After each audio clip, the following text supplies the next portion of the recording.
Welcome back. This time we're talking about Agents of S.H.I.E.L.D. Season 4, Episode 5, Lockup. Now the story definitely benefited from the fact that last episode reunited all of our various characters who had been kind of separated for most of the season up till then, under a unified mission, that being finding this mysterious book, the Darkhold, before the ghosts can find it.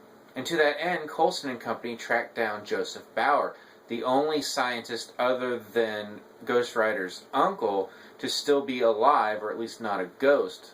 Unfortunately, his wife had already tracked him down and extracted the location of the book, infecting him so he died shortly after Coulson starts interrogating him. We do get a glimpse of Joseph Bauer's past along with his wife Lucy as they were tracking down the book and how they eventually found it, discovering it buried in the basement of the home of a man who had apparently killed the book's previous owner. And as I've mentioned many times, the question of whether this is magic or technology has been a big one throughout this season. And pretty much everything we see about this book, from the way the cover is designed to the way the writing appears to people in their native language, makes it look like we're definitely siding on the side of magic. We don't have absolute proof yet, but it's becoming more and more likely that's the case. With Joseph now literally a dead end, Coulson and the rest have to go to the prison where Ghost Rider's uncle is being held so they can try to get him because they know he's the only other person still alive, making him an obvious target. And the vast majority of this episode is an extended action sequence as they first break into and then have to break out of the prison, finding most of the guards infected by the ghosts. The only main character not involved with this mission is Simmons, who is stuck back at S.H.I.E.L.D. HQ having to prepare for her periodic lie detector test.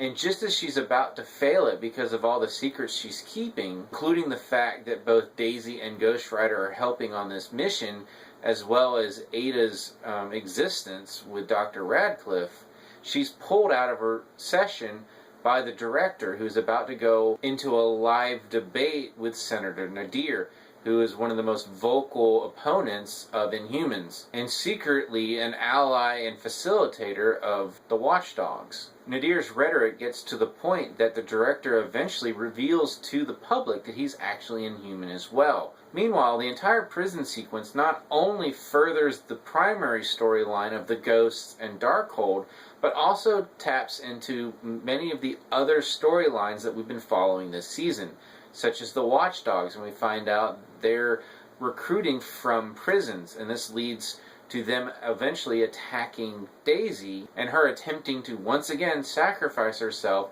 so no one else will be harmed to protect her. And despite another good talking to, this time from May, she remains hell-bent on being the loner, even with May pointing out that she tried the same thing and it wasn't good. I can still understand why she feels the way she does, but as a storyline, we're quickly coming to where I'm gonna begin losing patience with it. Because seeing a character I really like continue to be so mopey is just gonna get old. I'm assuming sooner or later she's gonna snap out of it. At this point, though, I'm really hoping it's sooner rather than later. Meanwhile, Robbie, aka Ghost Rider, finds one of the few surviving members of the gang that attacked him and his brother, nearly killing both of them and leaving his brother paralyzed. While he's at first able to resist the urge to allow Ghost Rider to take over and kill this gang member, on the way out he tells his uncle to go on ahead and confronts the gang member, eventually killing him, but not before the gang member reveals that the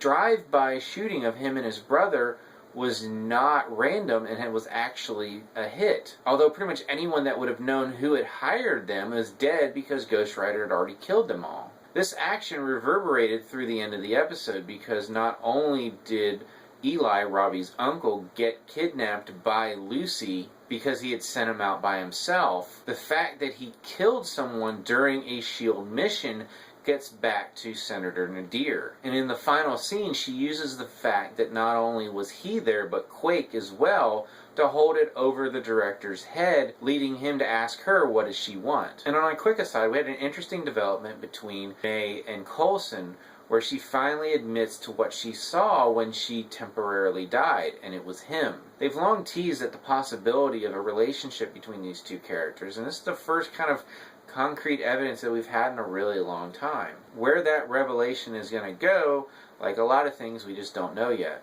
As it turns out, Lucy did not want to kill Eli, but needed him for two reasons.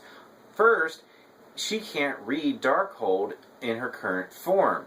And two, he was one of the engineers that helped on the original project, so she needs him to fix her, as she puts it, and to complete the mission that they were trying to do in the first place. What exactly they were trying to create with this particle accelerator, we still don't know, and that's, again, one of the big mysteries left in this season. We do know that Robbie killed 2 of the ghosts during the course of this episode, so while I don't really remember exactly how many ghosts we have left at this point, there's not many. Now, overall, this was the most action-packed episode that we've gotten so far, with the entire prison sequence taking up most of the episode. And it was really a lot of fun. We got some really good extended scenes with all of our favorite characters who are thrown into the action, whether it's May, Coulson, Daisy, Robbie, Mac, with Fitz playing coach. And while Simmons once again found herself separated from the main crew, she by no means was a bit player in this episode, proving like last episode that she's pretty much a boss, essentially blackmailing the director to get out of the lie detector tests.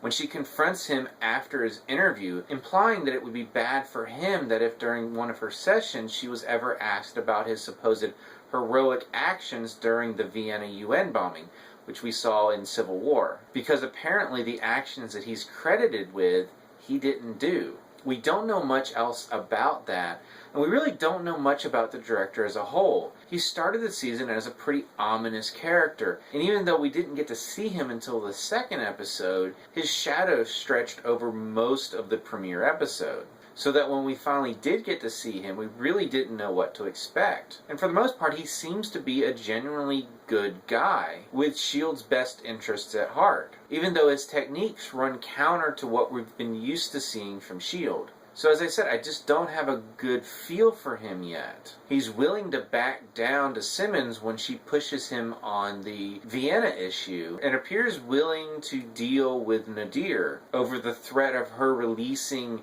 footage of Quake and Ghost Rider working with S.H.I.E.L.D. So this episode definitely pushed forward our primary storyline while also feeding us tidbits on all of the other various plot lines that we have this season, plus giving us a ton of action. So what did you think of this episode? What do you think of these new developments?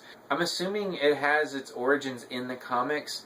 I'm not a huge reader of Marvel comics, so I'm not familiar with it. I don't know if it has some connection to Doctor Strange, which is only a week away at this point, and we only have one more episode until its release. So if we're going to get any kind of direct connection, this is the week that we're going to get it. As always, you can subscribe to my channel, check out some of my other reviews, and until next time, when breaking into a prison, make sure you have an escape plan.